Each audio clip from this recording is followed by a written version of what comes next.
Hey there, it's Steve from Serious Keto, and in this video we are going to do an unboxing and review of the Dash No Mess 4-Waffle Waffle Maker.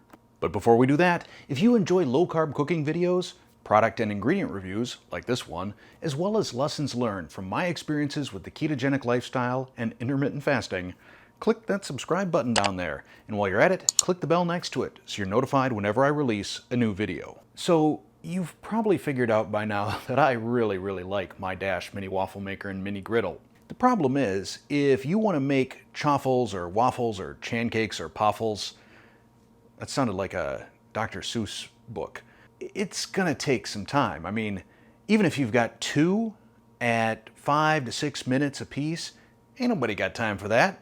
So we're gonna run the Dash Waffle Maker through its paces and see if it's what you've been looking for.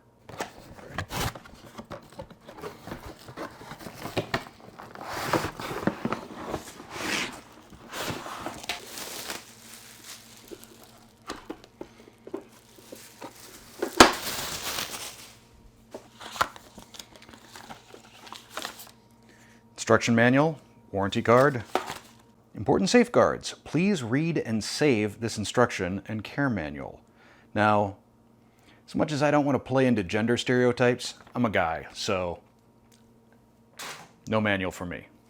So the two things that are immediately evident to me is, first, the little divots here are not as deep as a lot of Belgian waffle makers I've seen, and I'm pleased about that. Second, we've got the two channels, one on each side for the batter overflow.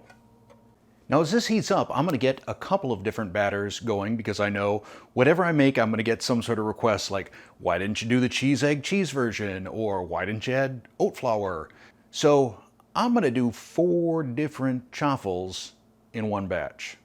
Now I've only used cooking spray once on my Dash Mini Griddle, so I'm not going to use it here. We'll see how it behaves. The first square will be just the standard mozzarella and egg chaffle.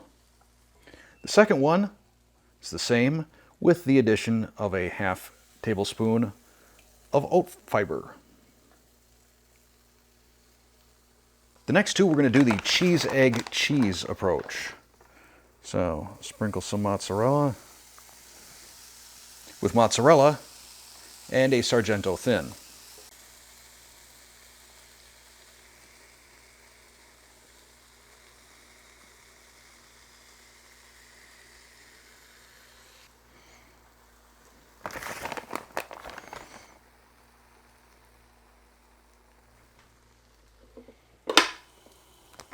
It's been 4 minutes.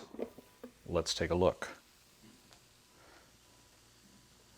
All right. They're all kind of popping out as one. I'll take that. We move those to a cooling rack, and yeah, this came out pretty clean. We got some bonus mozzarella here on the side, which I'm totally going to eat. We'll let those guys cool for a minute. We'll try them out.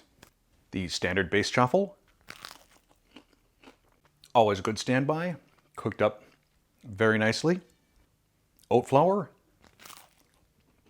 A little crispier on the outside. Still quite good. The cheese egg cheese mozzarella.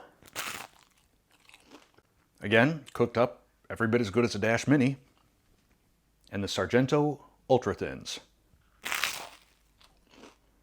Man, I tell you, if you like those little wisp crackery things, this is very close. Very lightweight, crispy, yummy, awesome. But this isn't about the chaffles, it's about the waffle maker. And as you can see, there's no batter. I mean, there's that little tiny flake right there, but no batter stuck to this. I didn't use any cooking spray. We saw that the channel caught that overflow. I'm liking this thing. Okay, so I'm looking at the manual, and there are actually some good looking recipes in here that I think I could convert to low carb. All right, I'm glad I didn't throw this away. So the Dash No Mess Waffle Maker gets my seal of approval. I'm very glad that I purchased this, and it's going to really help out in my non-video chaffle making because I can do these in bulk, I can put them in the freezer, toast them later. Big thumbs up on another Dash product. I will include the link below to the Dash No Mess waffle maker. If you find that your whole chaffle game is being slowed down by just having the mini, I think this is the waffle maker for you. Thanks for watching.